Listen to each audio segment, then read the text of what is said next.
बाघ और शेर की कहानी। एक बार की बात है, एक जंगल में एक बाघ और एक शेर रहते थे। जंगल के राजा के रूप में शेर का सभी जानवर सम्मान करते थे और एक अच्छा राजा होने के कारण उससे प्रेम करते थे। वह जंगल की देखभाल में लगा रहता था और सभी की सुरक्षा का पूरा ध्यान रखता था। वह हमेशा दूसरों की मदद के लिए तैयार रहता था। दूसरी ओर वह बाघ अधिक ईर्ष्यालु और स्वार्थी था। उसने कभी नहीं सोचा कि जंगल सभी का है और सभी का सम्मान करना चाहिए।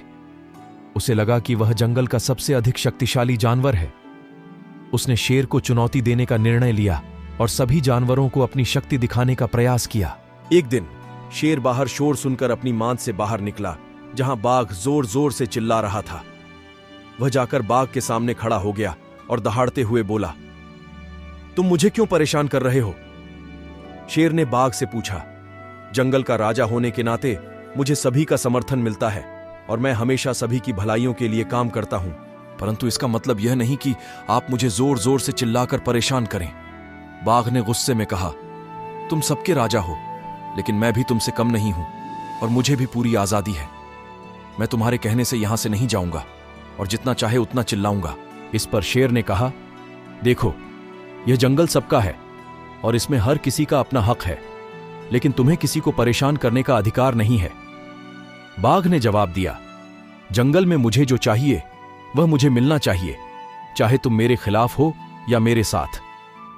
शेर ने कहा, तुम्हें जो चाहिए उसे इतने ईर्ष्यालुपन से प्राप्त करने की जरूरत नहीं है। हम सभी को मिलकर रहना चाहिए। इस बीच एक हाथी जंगल से गुजर रहा था और उसने शेर और बाघ की बहस सुनी।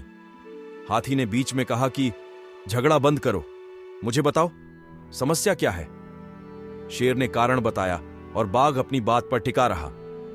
हाथी ने उन्हें सुना और जब वह उनके झगड़े को समाप्त करने में असहाय हो गया, तब उसने एक समझदार कबूतर को बुलाया। हाथी ने कबूतर को सारी बात बताई और कहा कि यह चिंता का विषय है कि ये दो शक्तिशाली जानवर आपस में ही लड़ रहे हैं। इसे कैसे सुलझाया जाए? हाथी बोला। कबूतर ने सोच विचार कर कहा कि इस समस्या का समाधान तो बहुत आसान है। शेर और बाघ दोनों ही चौंक कर बोले, कैसे? तभी कबूतर दोनों के बीच उड़ते हुए शेर के पास गया और शेर से कहा कि महाराज, आप अपनी मांद में मेरे साथ चलिए। शेर को गुस्सा आ रहा था, लेकिन फिर भी वह मान गया। जब शेर और कबूतर शेर की मांद में पहुंचे, कबूतर ने शेर को 2 रुई की गांठें दी और कहा कि आप इन गांठों को अपने कानों में लगा लें तो आप चैन से सो पाएंगे और बाघ के चिल्लाने का आपके ऊपर कोई असर नहीं होगा। शेर कानों में वह गांठें लगाकर बाहर आया। अब कबूतर ने बाघ से जोर से चिल्लाने को कहा। बाघ के चिल्लाने का शेर पर कोई असर नहीं हुआ और वह खुशी से कबूतर के ऊपर हाथ फेरकर वापस अपनी मांद में चला गया। यह सब देखकर बाघ चौंक गया और गुस्से से और अधिक चिल्लाने लगा। वह कबूतर से बोला कि शेर इतना शांत कैसे है? कबूतर ने बाघ से कहा कि शेर को पता चल गया है कि आप उनसे ज्यादा शक्तिशाली हैं, इसलिए वे आपसे लड़ना नहीं चाहते। अब आपको शेर की मांद के सामने नहीं रहना चाहिए, क्योंकि अगर जंगल के सभी जानवर आपको यहां देखेंगे तो समझेंगे कि आप शेर की सेवा कर रहे हैं। मेरी सलाह माने तो आपको दूर ऊंची पहाड़ी पर रहना चाहिए, वहां आपका सम्मान बना रहेगा।